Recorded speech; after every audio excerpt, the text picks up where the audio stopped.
Good morning, good afternoon, everybody, and welcome to the latest in our series of webinars on the private LTE for enterprise, private networking for enterprise, produced by the 2030 Project. My name is Iain Gillott from IGR. I'll be acting as moderator today. And today we're going to talk about connectivity as a service, CaaS, C-A-A-S. Plug and play simplicity with carrier quality connectivity. We've got a lot of big words in there. As we go through this today, you're going to hear connectivity as a service, you're going to hear communications as a service, and we actually had a little debate a few minutes ago about the interplay between them, so we'll get into that a little bit. A couple of housekeeping items before we dive in.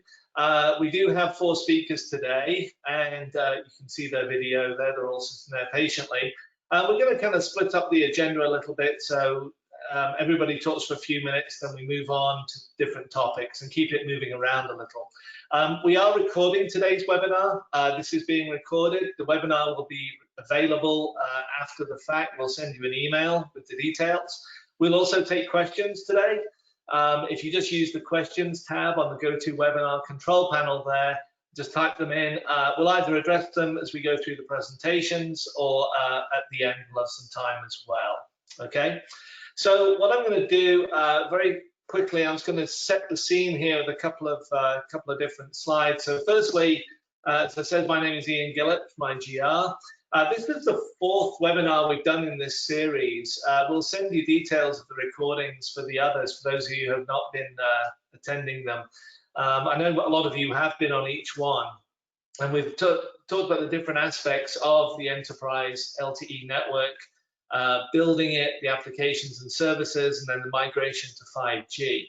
So today we're kind of looking at the business structure a little bit more, and as I said, connectivity as a service. So to do that, we've got Ken Hosak, who is VP of IoT Strategy and Business Development for Cradlepoint. I think this is the 4th one he's been on. He's got to be an old hand at these. Kurt Schaubach, who's the CTO of Federated Wireless. He's the good-looking guy with the jacket on. He's the well-dressed one. The rest of us got the chance to put a jacket on. We didn't. And then Jim Jacobellis, who's VP of Solutions and Business Partners for Geoverse, and he's the one who's saluting you there. And then finally, not least, from Cineverse, Herman Cardona, who's Director of Technical Product Management, and Herman's down there in Tampa. So what we'll do is I'm going to just do a couple more slides, and we're going to kick off actually with Herman there, and then we'll get started. So in terms of agenda, each company is going to do a quick 1-slide introduction, who they are, what they do, how they view the wireless, fixed wireless, private networking, enterprise LTE opportunity. And then what each one's going to talk about very quickly is, well, what is communications as a service? You see, I've got connectivity in the title and communications here. So we'll talk about that. What is CaaS? And then we'll go through each of the companies. Then we'll get into, well, how do you deploy that with private networking? And really, where does it fit within the private LTE network? And then what are the benefits? And we'll wrap up with the benefits. And there's quite a few. You'll see, obviously I've seen the slides. Each company's got actually a different aspect of the benefits of CaaS. So we'll talk about that as well. We'll wrap it up, and then we'll take some questions. So with that, I'm gonna this is a slide I've used before here, and this is kind of the view of the world in 5-10 years time, where everything is 5G. And what we've got on here, you can see we've got macro cells on either end. We've got some small cells with these yellow areas. The private networking, of course, and we've talked about this before, would sit in the commercial buildings, in the manufacturing space, down the stadium, in a hospital, obviously, etc. It could also be across this network as well. But what I want to draw attention to here, we haven't talked about this too much, are some of the applications here. So we could be looking at maintenance and security, for example, up in a Class A commercial building. You could be looking at remote patient diagnostics and things like this in a healthcare environment. Some of these applications stay wholly within the building. Some of them cross out of the building into the macro area, into the macro network. So if you look at something, if you look at the top there, you'll see the hospital, the last one there is real-time connectivity to emergency vehicles, and if you look on the bottom, you'll see an ambulance. So the idea of triaging the patient when they're in the ambulance going to the emergency room, where the doctor has a real-time connection into that ambulance and can see things and interact, etc., obviously is very valuable. Now, to do that, you'll have a private network within the hospital, but you're going to need the connectivity into the macro network. You're going to need really good connectivity. You're going to need security. And you're going to need some reliability and quality of service. I mean, you certainly don't want that ambulance losing connectivity as it drives to the hospital. So in that aspect, you can see that to enable that, we can look at the connectivity there as a whole, as an end-to-end, and somebody could offer that as a service, as a solution to the hospital. There's also going to be, and we'll talk about this, these networks, putting in the equipment, putting in, you need a CaaS connection, Kurt will talk about that. You need the EPC, you need SIM cards, there's a lot of components you need, as well as application integration. And so the ability to offer that as a service to an enterprise obviously becomes quite appealing. Literally, somebody comes in and does it all and offers the whole thing as a package, where the enterprise really doesn't have to worry. It's just like buying phone service or cloud storage or application hosting in the cloud, for example. It's on the same level as that type of service. So that's what we'll get into today. This is kind of my, took me a long time to put this slide together, that's why I use it a lot. I do need to add a few things to it, but so that's kind of setting the stage. So with that, I'm going to hand over to Herman from Cineverse, and he's, as I said, going to introduce Cineverse and then get into their view of CaaS, the end-to-end service. Herman? Yeah, thanks, Ian, and thank you for the opportunity to talk a little bit about private LTE and what Cineverse is doing in the private LTE space nowadays. So just to kind of introduce the company in what we are doing with respect to private LTE, this diagram here will illustrate our view of connectivity as a service with the solutions that Cineverse is going to be providing. And in the middle of it, you can see that there's basically two components for us. There's a network enablement piece and a network interconnect piece. And network enablement, generically means a cloud EPC, a cloud core network, to be able to allow enterprises to get connectivity into the private LTE space to our EPC. And then the interconnect side of it is, beyond being on a private LTE network, enterprise customers are going to look for the opportunity of their subscribers to travel beyond that and still be able to have access to the solutions and services that they were able to receive within that private LTE network.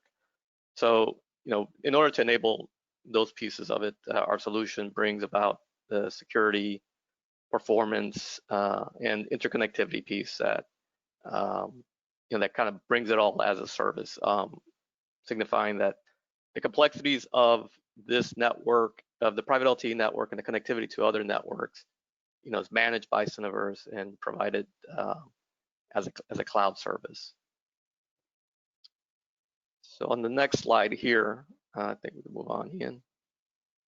It's another view, kind of defining how we view connectivity as a service. So again, there's a Campus Connect. There's a private LTE island where you can, as an enterprise customer, can allow that your subscribers access to whatever perhaps local resources you need them to get access to, or other services that may be hosted in your own cloud.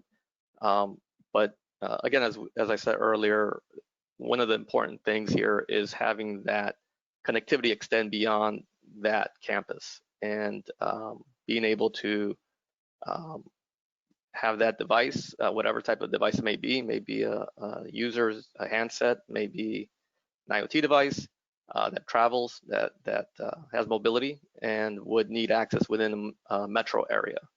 And extending that even further, if it's a device that needs global access, again, being able to have that connectivity still outside of your home country and different regions of the globe to be able to get access to those enterprise services. Okay, great. So I like this picture, like all the local up to metro to global. So this kind of fits in with the diagram I had earlier on.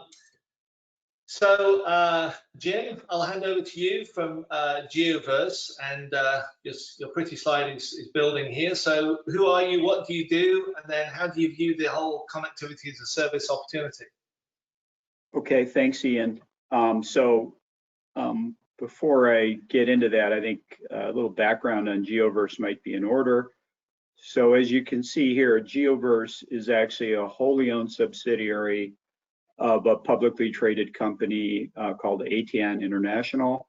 ATN International owns dozens and dozens of telecom assets and alternative energy assets around the globe. And the list you see here is some of the North American cellular operators that they own. So One, Via, and Logic are Caribbean cellular operators. ComNet, Choice, and Geoverse are US operators of sorts. ComNet is the largest wholesale roaming carrier in the US. Choice is a brand that's inside of that footprint. And Geoverse is an enterprise smart city focused carrier that's trying to leverage the CBRS band to do basically allow enterprises and smart cities to do more with their CBRS network. So the three companies have one CEO, they have one network, they have multiple NOC locations that take care of customers from all three companies. We have hundreds of technical resources dedicated to the Geoverse offering, and because we're a carrier that sells phones and what have you, we have logistics for phones, tablets, routers, you name it, that work on CBRS. And I'm proud to say that the fellow panelists, we all consider partners in one way or another. So we use Federated SaaS, we use Cineverse as our roaming IPX, and we have worked with Cradlepoint on various CBRS deployments. So that's kind of the background. As far as a service, we have a commercial offering for as a service that, I think Ken's going to talk about actually live commercial customers where they're actually using our as a service. So I'll save some of the punchline for later on. Okay. And it's funny you should say that you've got all your partners here. It's almost like we designed the webinar that way, isn't it? Yeah, you're good like that. Well, I don't. When you have direct competitors on a webinar, nobody really says what they want to say. They're trying to be careful. You have to be. Everybody's kind of dancing around what they want to say. So it seems to work well when we take this approach. So, all right, good. So.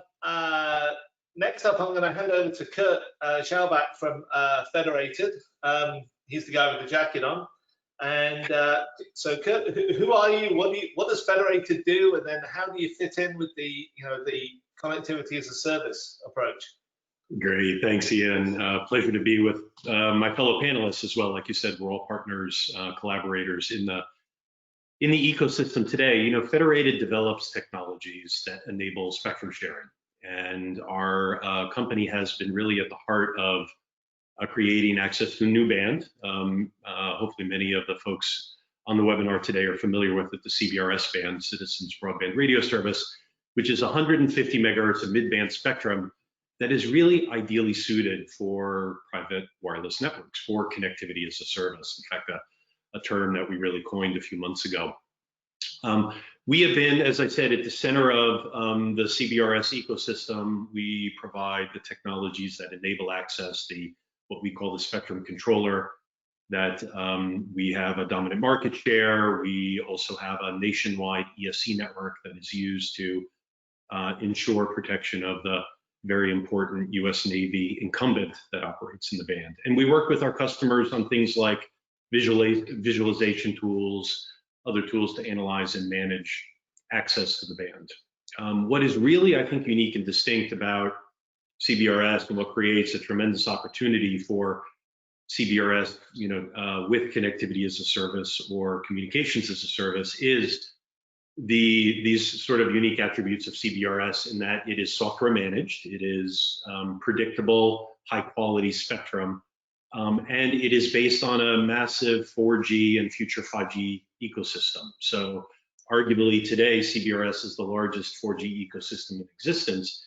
And how that is important for enterprises is because it will obviously translate to a broad range of devices, infrastructure equipment, and a massive amount of spectrum to meet sort of the new, unique, growing needs of the enterprise. Next slide.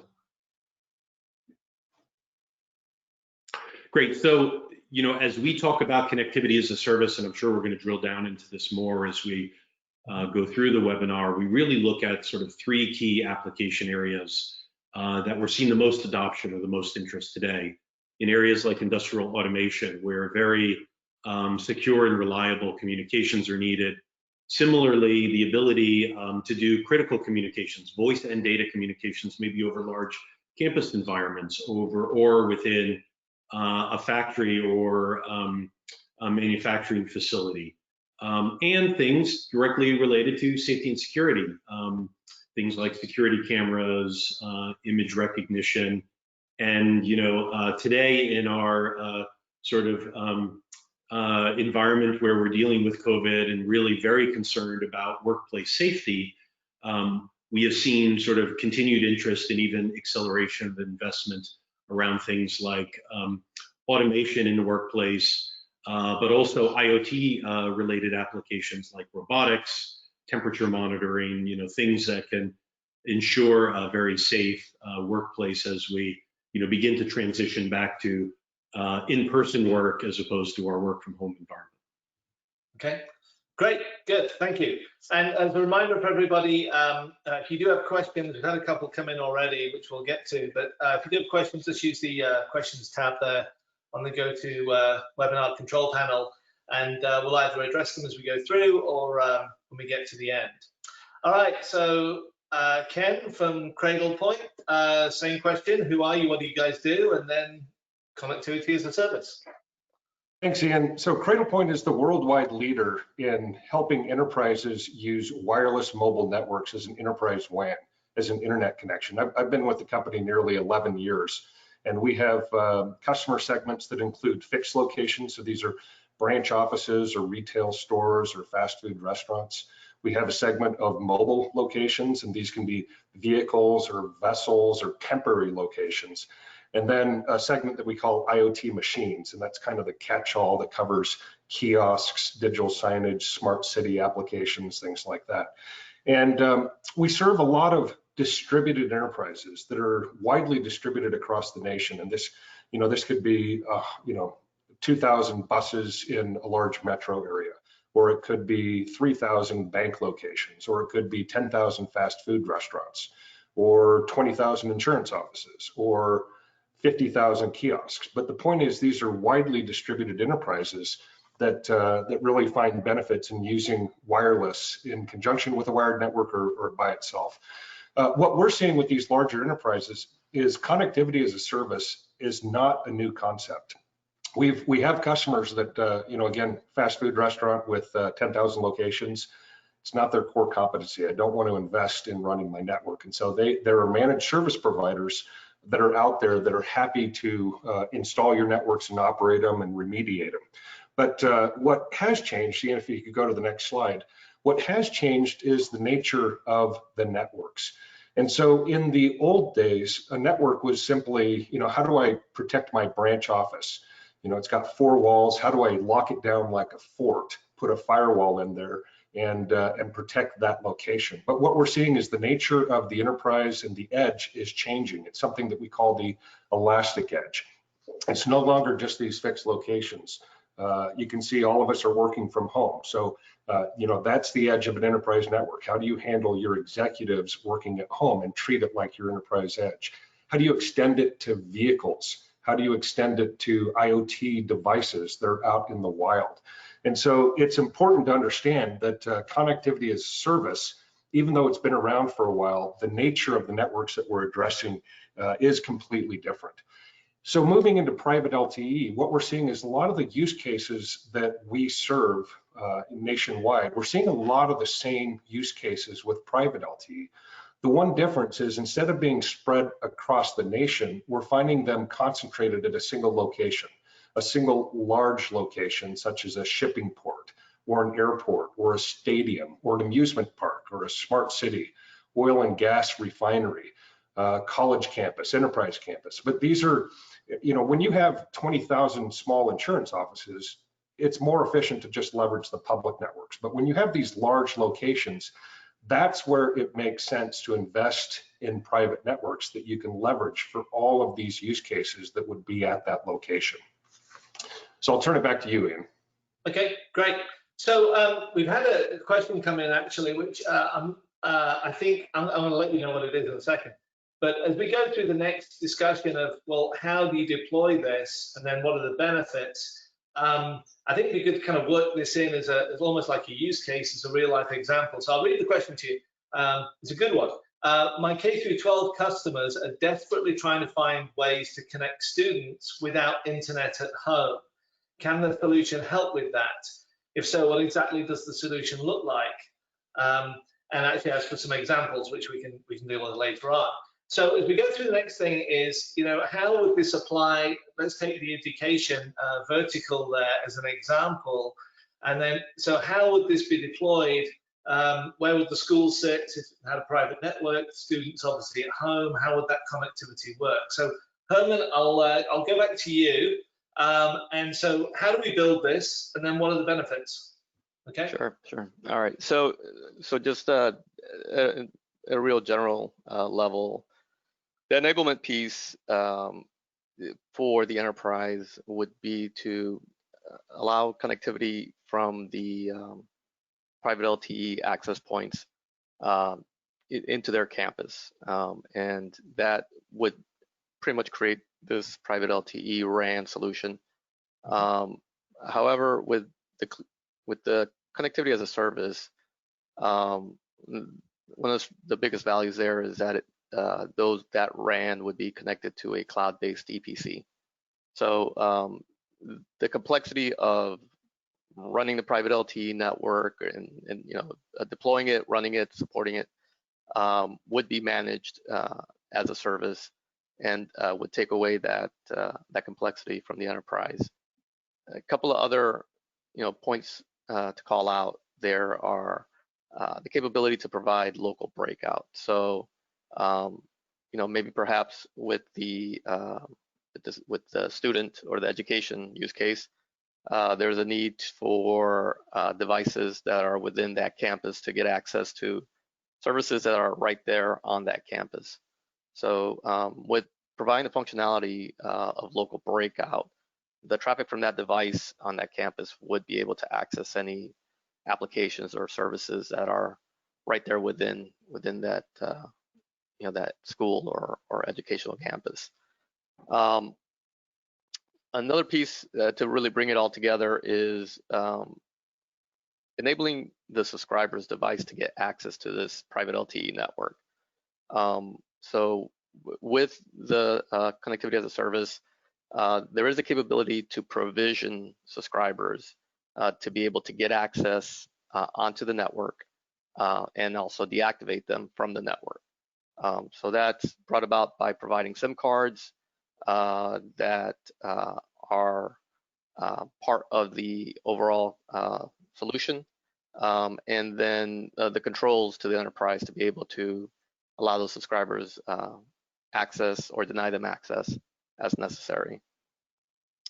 And then, not really visible to to the enterprise, but pretty critical part of it, of the overall solution, is the concept of roaming, where travel outside of the private LTE's access range would require access into the macro LTE network, and that capability would be provided through roaming, which would be again managed through the service itself, and not really bringing in the enterprise to be able to have a need to negotiate roaming agreements or anything of that sort with operators.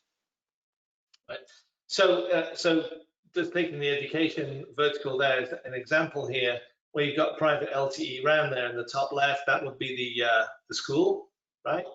The core is what you're hosting there. You've got secure access into it. The public cloud, private cloud could have could be running Zoom or some different education applications, and then there'd be a roaming access into the public networks for connectivity for the student while they're at home, and then you'd enable the SIM connection for when they come into the school, and it's all secured. Yeah, that's a pretty good way to summarize it there, Ian. Okay, all right. So benefits of this approach. So I think I mentioned a few times, the implementation for the enterprise.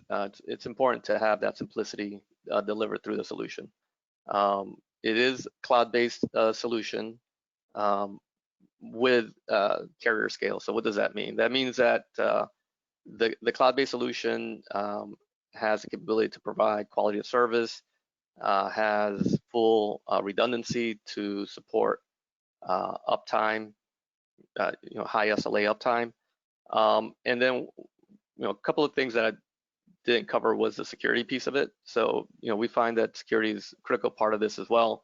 And security is seen at several touch points within from the enterprise's location to the cloud. To enable that piece of the network connectivity, there is SD-WAN technology that we would leverage to make sure that that traffic is not accessible by anyone else. And then furthermore, from the cloud-based core network to where that traffic's destined can also be securely transported, so that that traffic can either never touch the internet or like I said earlier, can be broken out locally so that it never leaves the campus.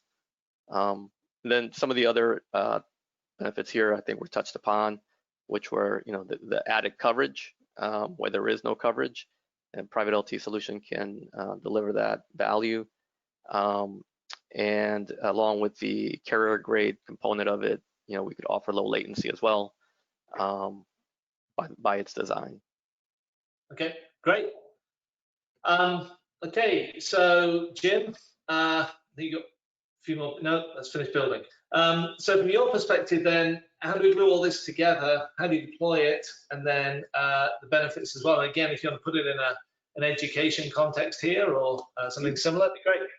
Yeah, and actually that K through 12 question, if you tear apart what's happening now and the most common use case that I'm seeing for CBRS, it's just that.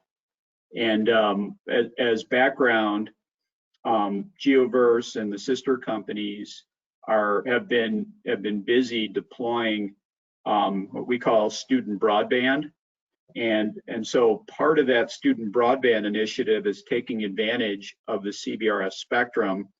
The other part is finding a site location where you can broadcast CBRS, and a lot of times the schools will have fiber coming to their building from or to a nearby location, and the fact that you can use those schools as a location to basically put up a cell site allows you to create an environment where then you can broadcast and create this student broadband, and the particular motivation right now is a lot of rural students, a lot of low-income students, they don't have broadband, and they're now forced to work from or get educated from home over video conferencing and things like that. And so there's been a real push for this. So we've been either working with partners or doing this a lot ourselves, especially in our footprint.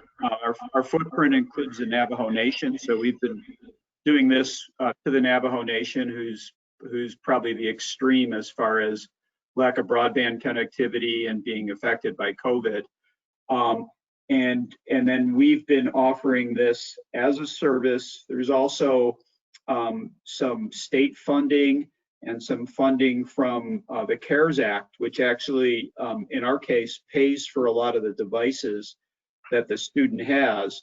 And above and beyond that, the ROI versus other options are playing out very favorable with CBRS versus using like a point-to-multipoint with Wi-Fi.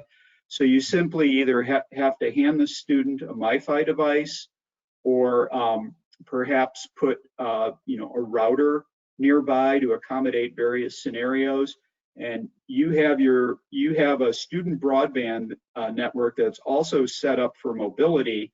And what some of these school districts are doing is they're gathering kind of the other municipality departments. It could be a police department, it could be just people that manage a library, it could be the utilities.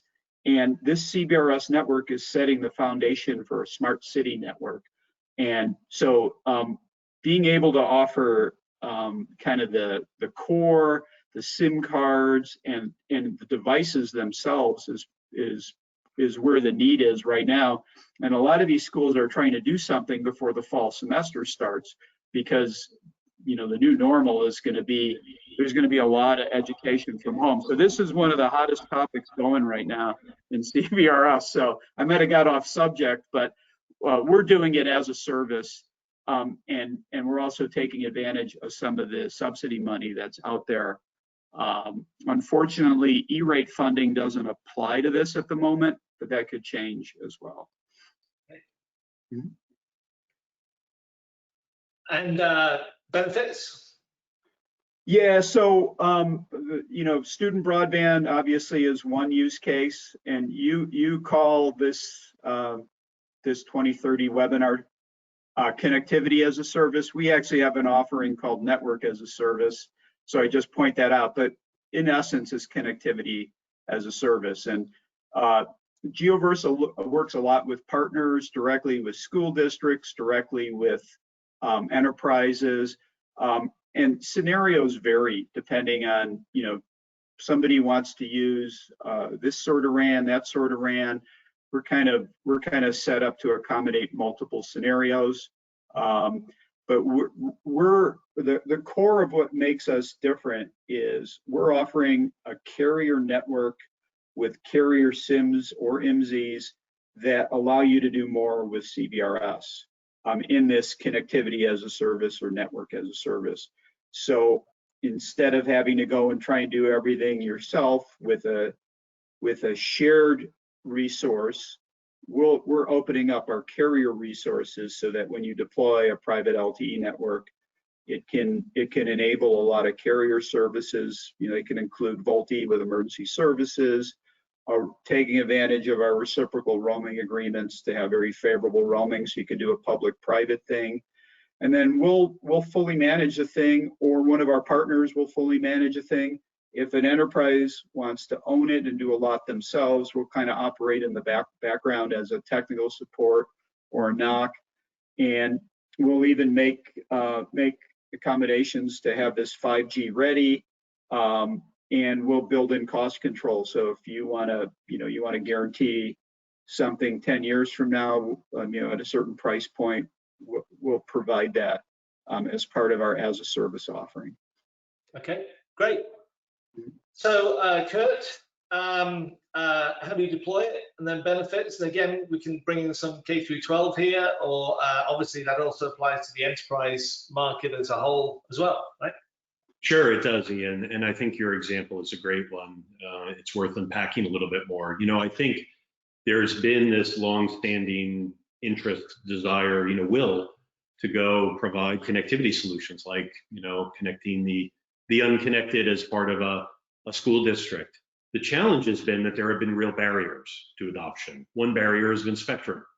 Often these projects get stalled because the school district has no access to spectrum that they can deploy on. So CBRS, we solved that problem. 150 megahertz of spectrum, abundant spectrum that's high quality and managed, providing, very high degree of security and predictability in terms of access. Then it's, can you do it cost effectively? Is there a cost effective path to do this? And with the massive, equipment and device ecosystem that exists now for CBRS, we solve that problem too. We're able to now make it very cost effective for, a new market entrant, effectively the school district, to own and operate a network purpose built for, connecting their students. The third challenge, I think, is the one that we're collectively, myself and my partners here on this webinar, are trying to tackle, which is how to simplify it, how to make it easy for a school district who doesn't have deep telecom experience to be able to adopt it. And that's really been our focus with connectivity as a service, working with school districts, service providers, enterprises, sort of across the gamut of, different use cases, is bringing a solution that is easy, is cloud native to the market, that really fits within sort of the IT domain. So an IT manager or CIO can easily understand how to, take advantage of this, and much of it being managed on an end-to-end basis on their behalf, as opposed to them having to learn about, some of the complex things like SIM management and, mobile device management and an EPC. They could care less about that. Their eyes glaze over when you talk about that stuff. They're just, their first interest is, tell me how I can do this and do it cost effectively. And I think we really are at a very unique point in the industry to be able to do that today. And that's really what we're trying to, that problem is what we're trying to solve with our connectivity as a service offering. Next slide, please. So as I said, we will deploy and manage the service on behalf of the enterprises. It's a completely turnkey service. As we've been in dialogue with, potential customers and our existing customers, what we have found is that there are some, perhaps unique uses or considerations for a connectivity as a service offering with CBRS and 4G and future 5G that maybe distinguish it from other options that you're able to, take advantage of today, like Wi-Fi. Obviously, Wi-Fi has done extraordinary things, fulfilled extraordinary needs within the enterprise, but it just really falls short when you have issues like, you need to provide coverage over a large area economically, or you need to support voice and data applications through an integrated network. You have concerns about security. You want very secure connections. Those are areas where Wi-Fi just simply doesn't excel, where a connectivity as a service offering, a private wireless network offering with CBRS, with LTE, that is, fully future-proofed for 5G, really do shine, really can take, best meet customer needs. And I think, what is particularly interesting here is that we have, I think quite interestingly, not had a lot of discussions about ROI with customers when it comes to the investment on these networks. As soon as you talk about secure connections or, higher power to provide broad, connectivity over, a industrial facility or an oil and gas, a refinery, they almost immediately get that this is really unique and distinct, and they're almost pulling out the checkbook and saying, how do I do it? The issue being, we've got to make it simple for them, and that's, I think, where we all continue to I think invest and continue to start to knock down more of those barriers to adoption. Okay, great. And when people are registering, they could ask questions as well. We always get the question, how does private networking, private LTE compare to Wi-Fi? I really like your table there comparing, because it really does sum up very well the situations where Wi-Fi obviously has strengths and weaknesses. Same thing with 4G, 5G, and how they compare there. And the security one, of course, is the one where there's the big difference. So that's good. That's right. It's rarely an or decision. It's usually an and decision. Do them both because they're unique and distinct in terms of what they can do. Okay, all right, good. So with that, Ken, back to you. And as Kurt had said at the top, you've got some examples here of connectivity as a service. And so maybe to walk through here what you've seen people doing. Yeah, and so yeah, here's some examples. And these are commercial deployments. They're using all of them using connectivity as a service. And I think it's important to note that Cradlepoint goes to market through partners. So we have ecosystem partners like the folks that are on this webinar with us, and frankly, many of them are involved in these use cases.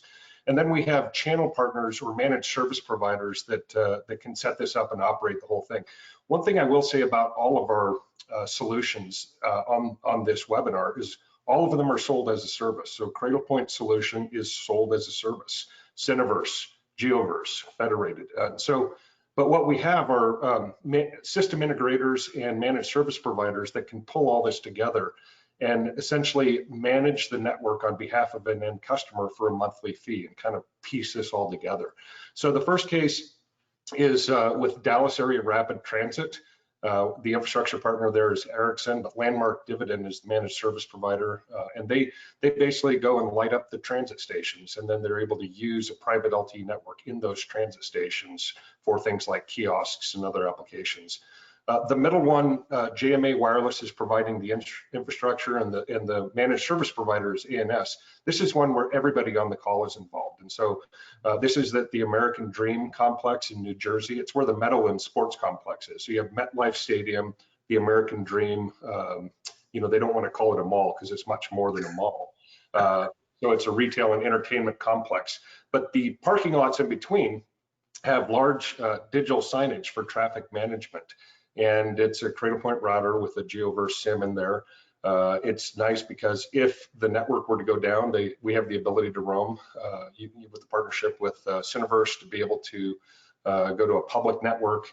And then Federated is obviously providing what we call the CaaS services. And you have to go back to the first webinar to kind of learn a little bit about the role there. And then the final one is PK Industries, and they do this. The infrastructure player there is Nokia, but in the world of oil and gas refineries, these tanks need to be cleaned and inspected on a regular basis. And the industry average for doing that is around 90-day turn time. PK comes in there with hundreds of people, and they can turn that around in 2 weeks. And so they set up their own private network for personnel safety, for record keeping, for everything they need to do to be able to go inside the tanks, clean them, inspect them, recode them, and get them back to service. So in all three of these cases, this is offered to those enterprises as a service where they pay a monthly fee. And the bottom line, what I would say about these is that most of these companies have a core competency that is something other than networking. They don't want networking to be their core competency. And in particular, lean enterprises are looking for experts that they can outsource it. And if you go to the next page, I mean, the primary benefit of using a managed service provider is that you can bring in an expert to manage it for you. So these expertise, they have the expertise to know the difference of all the different solutions out there, and they can find the right one that's tailored to you. They can quickly deploy a private LTE network. They have the expertise. It's not their first time. They have the ability, because it is a service, and all of these are offered as a service, to handle all the updates, because a lot of times every 2 weeks you get new features popping up. That's part of as a service, agile development process. They can monitor your network 24/7, bring it in, and then, but the bottom line is they make it simple. When you get an expert in here to manage your network, it removes a lot of the complexity and makes it a lot easier to manage. So I'll go back to you, Iain. Okay, great, thanks, Ken. Kind of putting it all together here. So communication as a service, connectivity as a service. Really, it's use case defined performance. It's secure end to end. So I think Ken's examples there of the American Dream Mall. I call it a mall in New Jersey. Is a good example. That one actually is used quite a bit as an example, but it's really good. When they're building the mall, they actually put CBRS networks in there for the mall, the building operations, and then make the network available to the tenants as well. So it is very much an integrated picture with layers of applications on top of the core network. Obviously, a low-cost managed service. Herman talked earlier about the software-defined perimeter there. I think Kurt and Herman talked about incorporating edge compute. And then, of course, you can have connectivity across the networks. Jim talked about that, the integration with the macro networks as well. And of course, you can have pre-integrated cloud and IoT solutions as well. So it comes as a whole package for a monthly fee, which we'll get to in a second. Benefits, coverage, obviously, seamless mobility between all the networks. Flexibility mentioned, but certainly got a lot of flexibility there in terms of the services that are offered, the application integration. And then one that a few people touched on is scalability and capacity. You know, if you start with, let's say, 100 devices on the service and scale it up to 1,000, well, the EPC is going to scale with you, the CaaS is going to scale, the connectivity, the bandwidth is going to scale of all the components within there. And you're not going to have to worry about buying servers and integrating all those things. Obviously, I love this word, interoperability. I always want to put an extra T in there, interoperability. But Jim talked about this quite a bit, and the ability to glue all those different networks together and provide that connectivity, that roaming across the different pieces. Obviously, you can have it fully managed, you can have it lightly managed. And the last one, I think it was, I can't remember, I think it was Jim who mentioned this one as well, being 5G ready, the evolution up to 5G. We talked about this in the last webinar, but certainly as the EPC migrates up to the new 5G core, by having communication as a service here, you don't have to worry about that. That's going to be taken care of by Syniverse.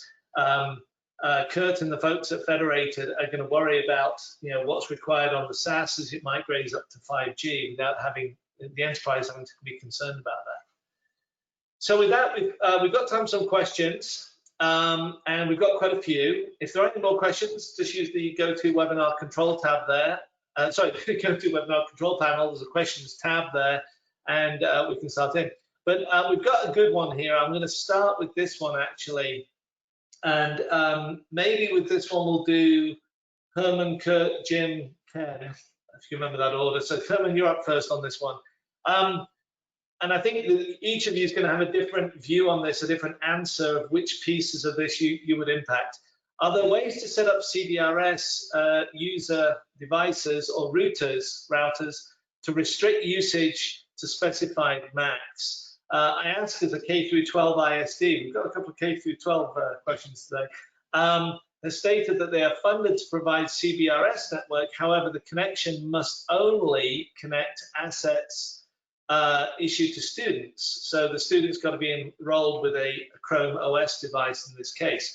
So Herman, how would you restrict use to a specific application, a specific device from the Syniverse point of view? Sure. Yeah. So for the specific device point of view, as part of what a private LTE network brings is the controls to allow certain devices to get access to the network or be denied access to the network. That's pretty much based by what's the identifying value within the SIM card. So in order to get access to the private LTE network, you would use SIM cards provided by the connectivity as a service provider. And that the enterprise, in this case the school, whoever the administrator may be within the IT department within that school, would enable and disable network access through the cloud-based service. As far as application-specific controls, the view of Syniverse for having application-level controls is to bring the traffic into the enterprise and allow the enterprise to block that traffic as they would as if it was another device that's connected directly on their local area network. So the controls would be given to the operator, to the enterprise to be able to again filter out certain type of applications, certain types of elements that they don't want the students to get access to, with the same controls that they would use today. Okay. So Kurt, from the CBRS point of view, from the CaaS point of view, are there any what controls are in there to limit access or obviously open it up? Yeah, well, we in CBRS, we have a unique framework that every device needs to be authenticated in order to transmit in the band. So that's sort of a table stakes for access to CBRS, and I think it's an important component to what Herman was talking about in terms of the different controls that are in place at the sort of the various layers of the LTE stack in order to provide that level of security. But CBRS capable devices would interoperate in the band, and then it becomes a function of LTE to kind of manage which devices connect to which network. Okay, so if there was a CBRS network in the school or an enterprise, the students, teachers, employees can all get access there. But if I walk in with my device, even though it had CBRS on it, I wouldn't necessarily get access to that network. That's right, because of some of those other network layer capabilities within the LTE stack that handles the various levels of authentication and administering the devices. Right, and it's not a case of me just trying to log on, it's that my actual phone, my device, wouldn't actually authenticate to that network at all, right? Yep. That's right. Okay, great. So Jim, same question, probably more now. Let's expand that out. So you've got all the roaming agreements, or you've got the connection to the operators here with the private networks. Can you limit, what limit can you access, or what access can you limit there from, for example, a student sitting at home, could their parent use the same service, or how do you stop that? Yeah, so Ian, this is actually pretty typical requirement for at-home student broadband. Somebody is giving a router, a laptop, a MiFi device to that student, and the limitations are they want that student only to use it to learn. They don't want them to use it for watching Netflix or something like that. So when you give it out, there's different ways to restrict it on a device level via the SIM, or you can do it via your core network. The EPC portion can also do limiting.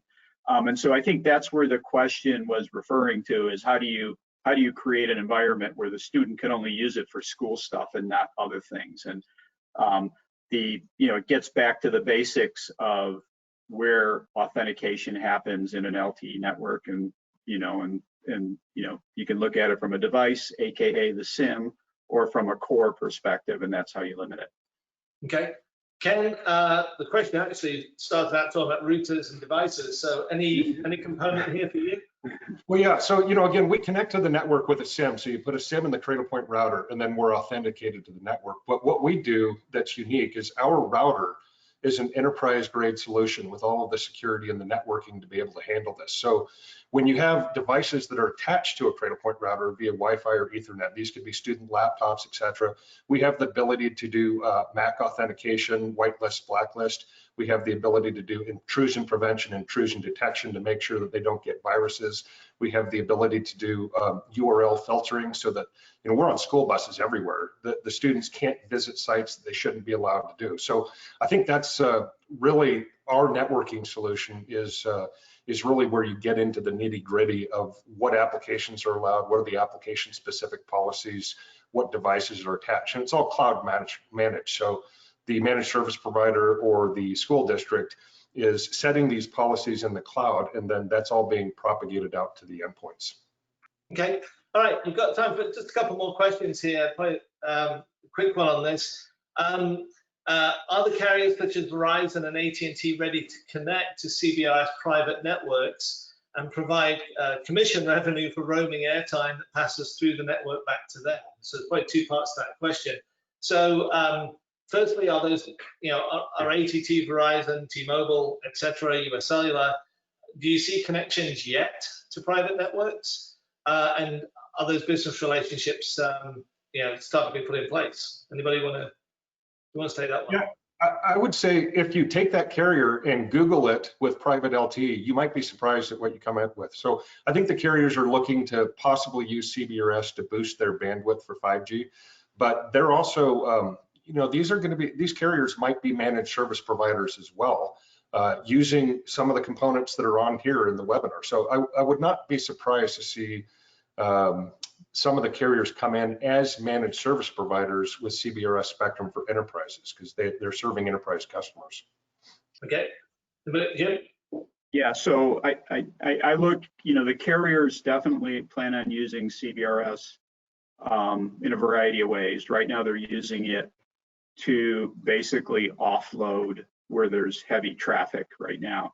But with you go back to, one of the reasons CBRS came to be, it was the innovation band. And so you put more control in the school district, you put more control to the enterprise. They get access to up to 150 megahertz of bandwidth. And the overwhelming use case that knocks CBRS out of the park is what we call neutral host, or having a BYOD device come into your facility and work with just putting up CBRS. So it unlocks a whole bunch of different stuff. And yes, there's an opportunity for that enterprise, that city, to monetize that network. I think that was the question.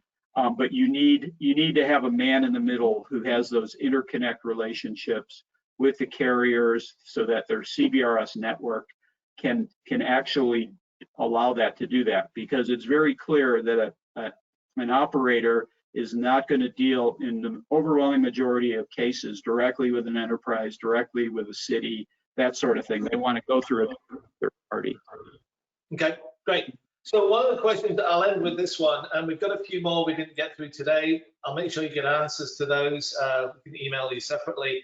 But one of the questions we had but when people were registering, a lot of it was, well, how do you pay for this? If I've got connectivity as a service, and Kurt, I'll start with you on this one first. And I'm not going to ask you to tell me, hey, it's X dollars here, but rather, how is the pricing built? Is it per device? Is it bandwidth based? Is it application? What are the factors that go into building a monthly price that's all encompassing here for a communication as a service? Yeah, simplicity is key, Ian. And in our approach to pricing, we have looked at it as a single all-in price per a network node, or in this case, what we call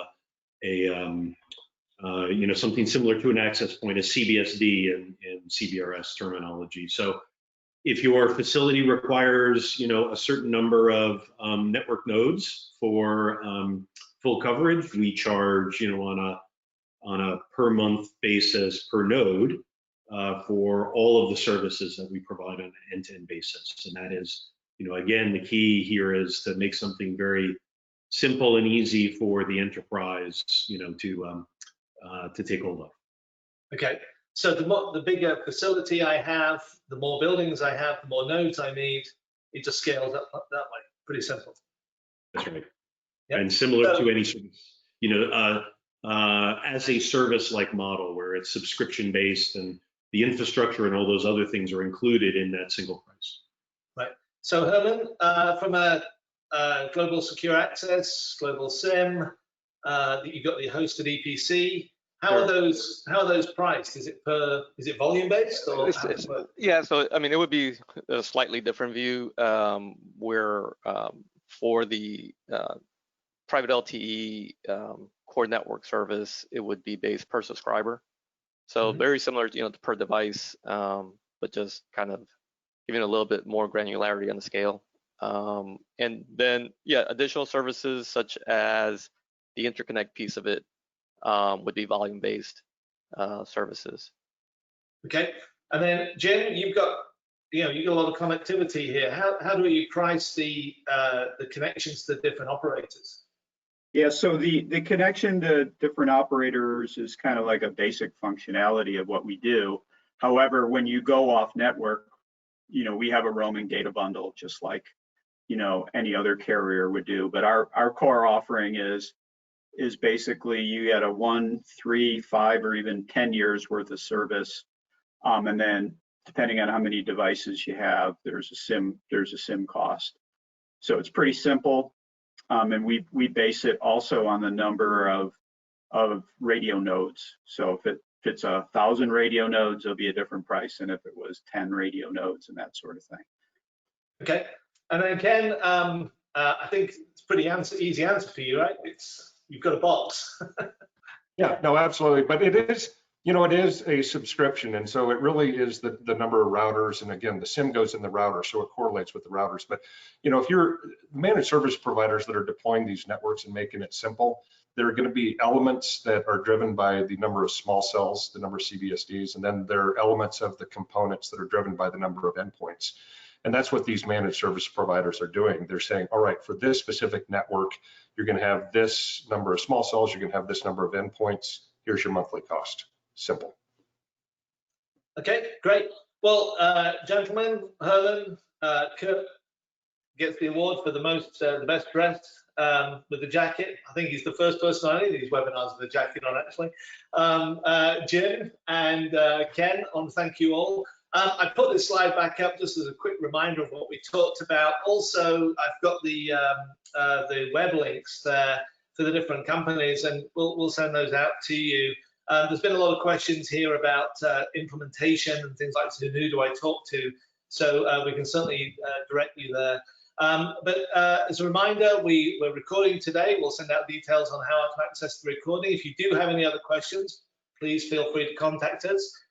We are going to fire up another series of these webinars another month or so, take a little break. But gentlemen, thanks very much. Good informative webinar. We went over a few minutes, so thank you.